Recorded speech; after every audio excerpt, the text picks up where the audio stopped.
ማይክሮሶፍት ኤክሴል ውስጥ እንደዚህ አይነት ዳታ ቢሰጣችሁና እነዚህ አይነት ጥያቄዎች ደግሞ ቢኖሩ ለምሳሌ እንበልና which product sells most ከነዚህ ፕሮዳክቶች መሃል በከፍተኛ የተሸጠው ፕሮዳክት የትኛው ነው የሚለው እነዚህ መሰል ጥያቄዎች እንዴት አድርጋችሁ ፒቮት ቴብል በመጠቀም በቀላሉ መመለስ እንደሚችሉ በዛሬ ቪዲዮ የማሳያችሁ ይሆናል። ቪዲዮን ላይክ እና ሼር እንዲሁም ደግሞ ኮፒ ሊንክ እና ሪፖስት ማድረግ ሰፖርት አድርጉኝ። ኦኬ ፒቮት ቴብል ለማስገባት ምን ታደርጋላችሁ መሰለ? አንዱ ቦታ ላይ በዚህ መልኩ ክሊክ ታደርጉትና ከዛም በኋላ ወደ ኢንሰርት እንሄዳለን። ኢንሰርት ካለ በኋላ እዚህ ጋር ፒቮት ቴብል የምትላለች ማለት ነው። አሁን እዚህ ጋር ሬንጁን በዚህ መልኩ ሴሌክት አድርጎታል። ከዛም በኋላ ደግሞ ፒቮት ቴብል የት ላስቀምጥልኝ የሚል ጥያቄ አለ። ይሄው ኒው ወርክ ሺት እና ኤግዚስቲንግ እዚሁ ሺት ላይ ኒው ደግሞ ካለ ደግሞ ለምሳሌ ኦኬ ሊበልና ላሳያቸው። ይሄው ወደ ሌላ ሺት ወሰደኝ። ከዛም በኋላ በከፍተኛ እንደተሸጠ ነው አይደለ which product sells most የሚለው።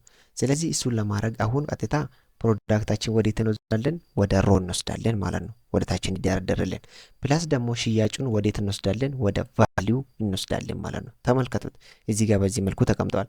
እዚህ ጋር ያለችውን ይሄ መቀየር ትችላላችሁ። እንዲህ ብላችሁ ፕሮዳክት ብላችሁ ይሄው ፕሮዳክት ብዬ በዚህ መልኩ መቀየር እችላለሁ። እዚህ ጋር ሰም ኦፍ ሴል ይቀማጥ። ከዛም በኋላ ይሄኛውን ደግሞ በዚህ መልኩ ሴሌክት አድርጌ ራይት ክሊክ ከዛም በኋላ ሶርት ፍሮም ስሞለስት ቱ ላርጀስት ከላርጀስት ቱ ስሞለስት። ስለዚህ እኔ አሁን ሶርት ላርጀስት ቱ ስሞለስት የሚለውን ሴሌክት ላድርግና በዚህ መልኩ በማድረግበት ሰዓት ምን አድርጎልኛል ማለት ነው? ሶርት አድርጎልኛል። ፕላስ ደግሞ ይሄ ፎርማቱን ለማስተካከል የምትፈልጉ ከሆነ ራይት ክሊክ ታደርጉበትና ነምበር ፎርማት እንላለን። ልክ ነምበር ፎርማት ስንል ይሄ ነገር ይመጣልናል። ነምበር የሚለው ላይ እንገባለን።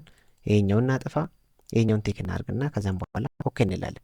ልክ እኛ ኦኬ ስንል በዚህ መልኩ ነምበር ፎርማቲንጉን አስተካክሎልናል ማለት ነው። ስለዚህ አሁን በከፍተኛ የተሸጠው ፕሮዳክት ሃርድ ዲስክ ነው፣ ከዛም በኋላ ላፕቶፕ ነው፣ ከዛም በኋላ ራም ነው ማለት ነው። ስለዚህ እንዲያርጋችሁ በቀላሉ መንገድ እንደዚህ አይነት ዳታ ሲሰጣችሁ እነዚህን ጥያቄዎች ፒቮት ቴብል በመጠቀም በቀላሉ መስራት ትችላላችሁ ማለት ነው።